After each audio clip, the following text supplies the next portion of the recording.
इसमें दूसरा है स्तेयम हिरण्यस्य, सोने की चोरी।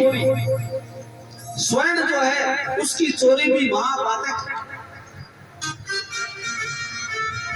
बाकी कोई वस्तु की यदि पहले तो चोरी नहीं करनी चाहिए, चोरी अपराध है, अधर्म है। फिर भी यदि कहीं हो जाए तो सभी चोरियों का कोई न कोई प्रायश्चित है, पर स्वर्ण चोरी का कोई प्रायश्चित शास्त्रों में बताया नहीं। स्वर्ण चोरी के विषय में कहा गया है कि एक बार बहुत विद्वान एक पंडित जी थे, ब्राह्मण देवता थे, बहुत ही विद्वान थे, सारे शास्त्रों के ज्ञाता थे, सरस्वती की कृपा थी। पर यह कोई जरूरी नहीं कि जिस पर सरस्वती की कृपा हो उस पर लक्ष्मी की भी कृपा हो, यह कोई आवश्यक नहीं। सरस्वती की कृपा तो थी पर उन पर लक्ष्मी जी की कृपा नहीं थी। घर में चूल्हा भी नहीं जलता था, ऐसी स्थिति थी कि 2 टाइम की रोटी भी उनको प्राप्त नहीं होती थी। ऐसी स्थिति में घर में जो ब्राह्मणी थी उसने पंडित जी को कहा कि महाराज आप कुछ व्यवस्था करो, चाहे कहीं से भी करो, खाने के लिए अनाज की व्यवस्था तो करो। पंडित जी ने अपने पेट के लिए मन में विचार किया कि आज मैं चोरी करके लाओ भले, पर कुछ न कुछ लेकर के जरूर आऊंगा। ऐसे ही घर से निकले तो मन में विचार आया कि यदि किसी गरीब की चोरी करता हूं तो बहुत ज्यादा पाप लगेगा, बहुत ज्यादा अपराध लगेगा, क्योंकि गरीब के पास में तो कुछ है ही नहीं, थोड़ा बहुत है तो मैं चोरी कर लूंगा तो उसके पास क्या बचेगा। ऐसा विचार करके पंडित जी ने विचार किया कि मैं चोरी करूंगा तो राजा के यहाँ चोरी करूंगा।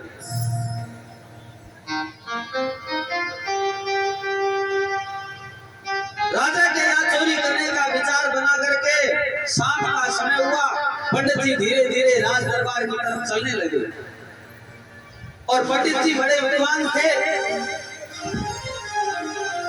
गायत्री जप करने वाले थे, हमेशा भगवान में मन लगाने वाले थे, तो उनके चेहरे का तेज था, तो उनको जाते हुए किसी ने मना भी नहीं किया, क्योंकि ऐसे तेजस्वी पुरुष को कौन मना करे। मना नहीं किया। पंडित जी धीरे धीरे करते करते विचार किया कि अब चोरी किस चीज की करूं, क्योंकि वहां सारी वस्तुओं में शास्त्र में निषेध बताया गया है, तो मैं चोरी कौन सी वस्तु की करूं। ऐसा विचार करते करते पंडित जी ने विचार किया कि रात्रि के समय में जब राजा जी शयन करेंगे तो उनके मुकुट में जो हीरा लगा हुआ है मैं उसकी चोरी करूंगा, क्योंकि सोने की चोरी का तो बहुत बड़ा पातक है, बहुत बड़ा पाप है, पर हीरे की चोरी का कई शास्त्र में ऐसा आया नहीं कि मैं हीरे की चोरी नहीं करी।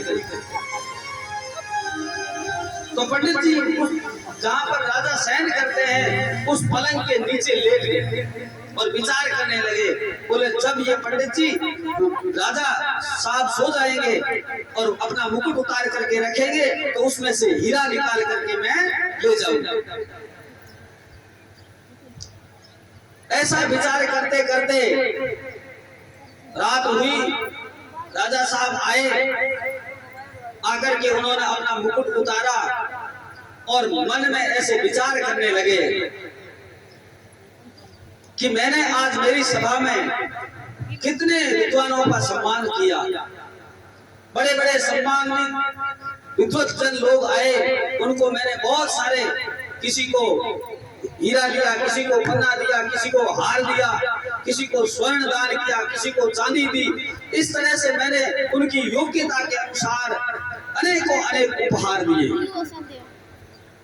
पर ये बड़ी निराशा की बात है कि वो लोग इतने बड़े बड़े विद्वान हैं, कोई महाकाव्य लिखता है, कोई खंड काव्य लिखता है, कोई नाट्य शास्त्र लिखता है, कोई पुराणों की व्याख्या करता है, कोई वेदों पर महाभाष्य लिखता है। ऐसे ऐसे बड़े बड़े विद्वान हैं, उनको मैं प्रतिदिन सम्मानित करता हूँ, पर मैं अभी तक विद्वान नहीं हूं, मुझे कुछ नहीं आता है, मैं श्लोक लिख नहीं सकता।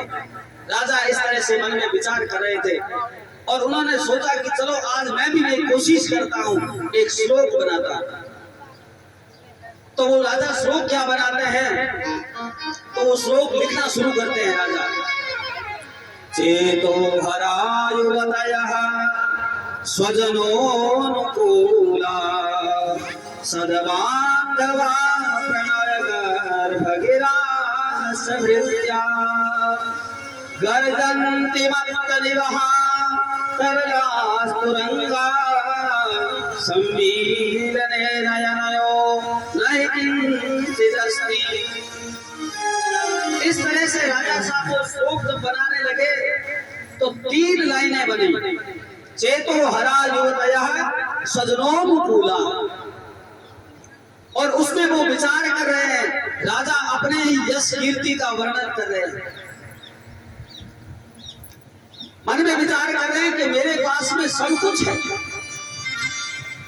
चेतो हरा युवतयः, ऐसी हजारों युवतियां मेरे दरबार में हैं जो कि मेरे चित्त का, सबके चित्त का हरण करने वाली, और स्वजनोनुकूला, और मेरे स्वजन जो है वो अनुकूल है। गर्जन सद्बांधवा, और मेरे बंधु बांधव है वो भी क्या है, सच्चरित्र वाले हैं, और मेरे विषय में हमेशा सही सोचने वाले हैं, क्योंकि ये चीजें भाग्यशाली को ही मिलती है। तो जो सद्बांधव है और प्रणय गर्भ गिरास्त भृत्या, और मेरे जो भृत्य है, सेवक है, वो भी हमेशा नम्र है, हमेशा हाथ जोड़ करके खड़े रहते हैं, झुके हुए रहते हैं, कभी भी क्रोध नहीं करते। और गर्जन तिमत्तनिवहा तरलास्तुरंगा, और मेरी घुड़शाला में हजारों घोड़े हैं और मेरे हजारों हाथी हैं, और वो भी बहुत सुंदर है। जब ये 3 लाइनें बन गई और चौथी लाइन जो है राजा जी बना नहीं पाए। अब ऊपर पलंग के ऊपर राजा जी बैठे हुए हैं और नीचे पंडित जी सो रहे हैं।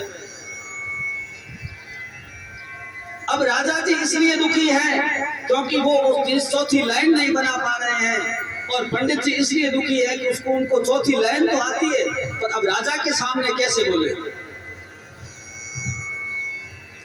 थोड़ी देर हुई, राजा जी को नींद आ गई, पंडित जी धीरे से उठे, उठ करके इन्होंने वो चौथी लाइन जो है नीचे लिख दी, सम्मीलने नयनयो नहि किंचिदस्ति।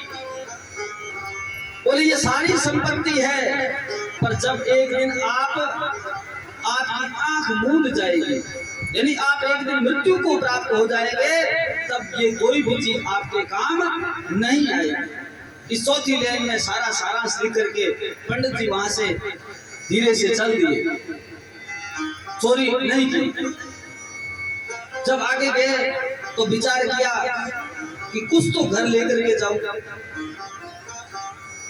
तो राजा के दरबार के आगे राजधानी में एक गौशाला थी, उस गौशाला में गए और अपनी धोती लेकर के उसमें घास, गाय का जो घास है वो भर करके घर की तरफ चल दिए।